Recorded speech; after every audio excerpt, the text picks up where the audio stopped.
నీకెన్నిసార్లు చెప్పాను బయటికి వచ్చినప్పుడు అందరిలా ఫ్యాషన్గా రెడీ అవ్వని. చూడు, అందరూ ఎలా ఉన్నారో మనం ఎలా ఉన్నామో అనుకుంటూ భార్య మీద చిరాకు పడుతున్నాడు భర్త. అన్ని మాటలంటున్నా కూడా ఒక్క మాట కూడా తిరిగి సమాధానం చెప్పకుండా తనలో తానే బాధపడుతూ మౌనంగా ఉండిపోయింది భార్య. భార్యాభర్త ఇద్దరూ కలిసి ఒక ఫంక్షన్కొచ్చారు. చుట్టూ ఉన్న వాళ్ళని చూస్తూ మురిసిపోతూ నాకొక పల్లెటూరు అమ్మాయినిచ్చి జీవితం పాడు చేశారనుకుంటూ బాధపడుతున్నాడు భర్త.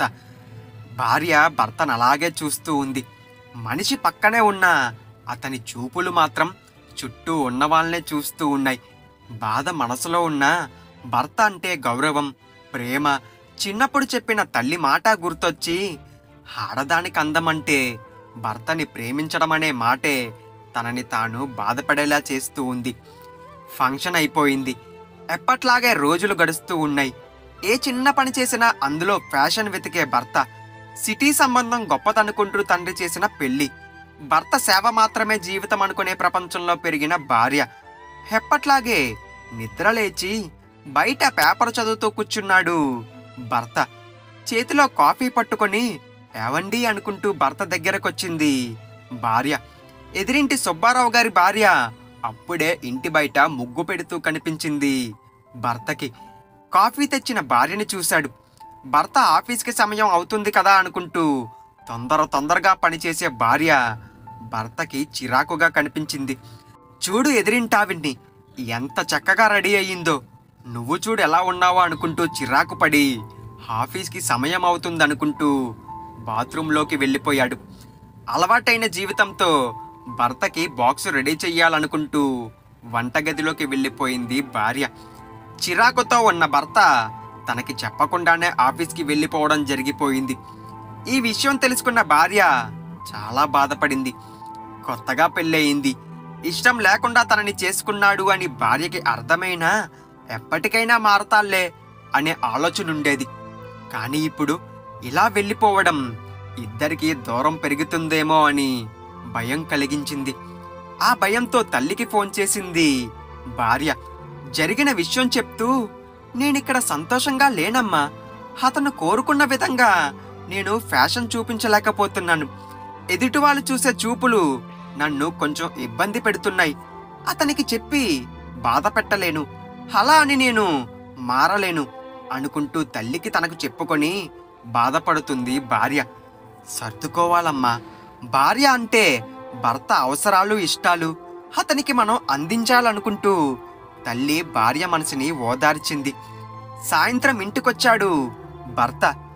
రేపు నా స్నేహితులందరూ కలుస్తున్నారు, మనల్ని కూడా రమ్మన్నారనుకుంటూ చెప్పుకొచ్చాడు భర్త. ఆ మాట వినగానే భార్య మనసు భయంతో నిండిపోయింది. మొన్న జరిగిన విషయమే గుర్తుకొచ్చింది. తిరిగి మళ్ళీ నన్ను అలాగే చిరాకు పడతారేమో అనుకుంటూ నేను రాలేనండి అనే సమాధానమిచ్చింది భార్య.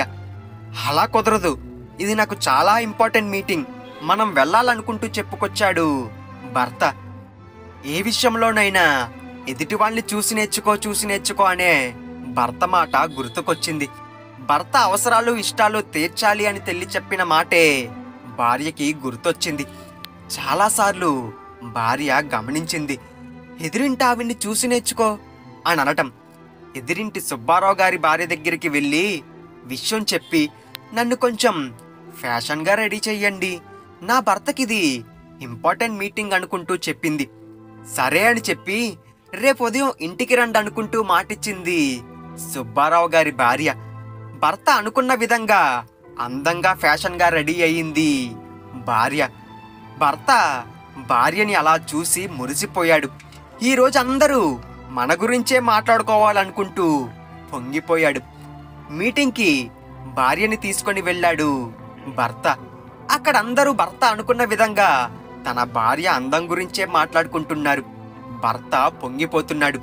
కానీ భార్య మాత్రం మగవాళ్ళు చూసే చూపులో అర్థం తేడాగా కనిపిస్తూ ఉంది.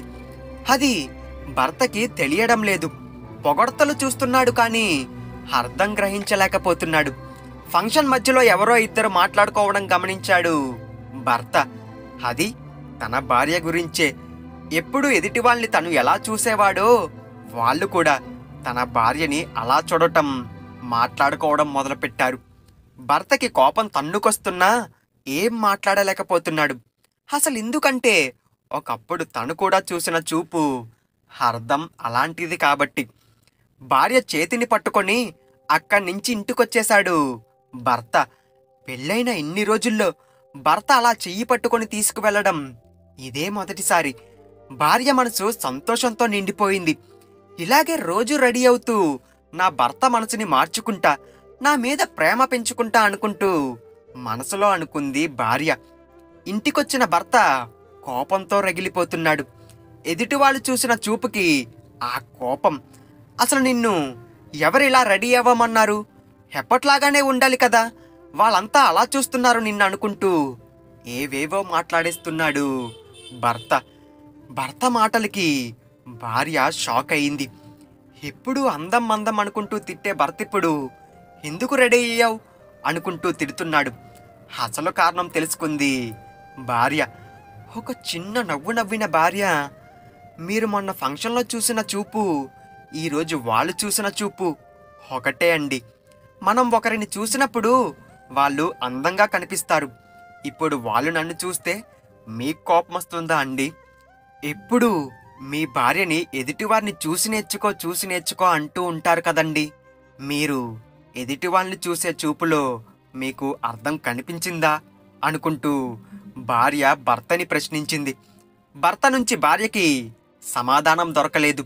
మీరు అందం గురించి ఆలోచిస్తారండి, ఎదుటివాళ్ళు ఇలా ఉన్నారు, నాకు మంచి అమ్మాయి దొరకలేదు అని ఆలోచిస్తారు. కానీ భార్య మాత్రం భర్త సంతోషం భార్యకి ఆనందం అనుకుంటూ ఉంది. తనని అర్థం చేసుకుంటే చాలు అదే ఆనందం అనుకుంటూ ఉంటుంది. మీరెప్పుడూ నన్ను అలా ఉండలేదు అని అడుగుతారు. కానీ నేను మాత్రం నాకు తెలిసి నా భర్త మాత్రమే చూస్తే చాలు అని అనుకుంటాను. కానీ ఈ నిమిషం మీకు అర్థమైంది, మీరు ఎదుటి వాళ్ళని ఎలా చూస్తున్నారో వాళ్ళు ఇంకొకరిని అలాగే చూస్తారు అనేది అనుకుంటూ భార్య భర్తతో చెప్పింది. భార్య మాటల్లో భర్తకి నిజం కనిపించింది. అందం అనే పదం శరీరానికి సంబంధించింది కానీ మనసుకు సంబంధించింది కాదు.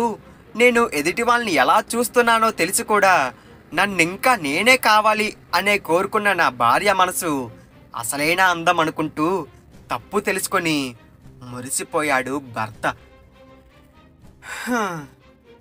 చూసారుగా ఫ్రెండ్స్ కదా, ఎదుటి వాళ్ళని చూసి నేర్చుకో అని చెప్పే కన్నా ఉన్న వాళ్ళ దగ్గర కనిపించే ప్రేమను అర్థం చేసుకుంటే భార్యాభర్త జీవితం సంతోషంగా ఉంటుంది. భార్య అందం అనేది శరీరంలో కాదు, మనసులో ఉంటుంది.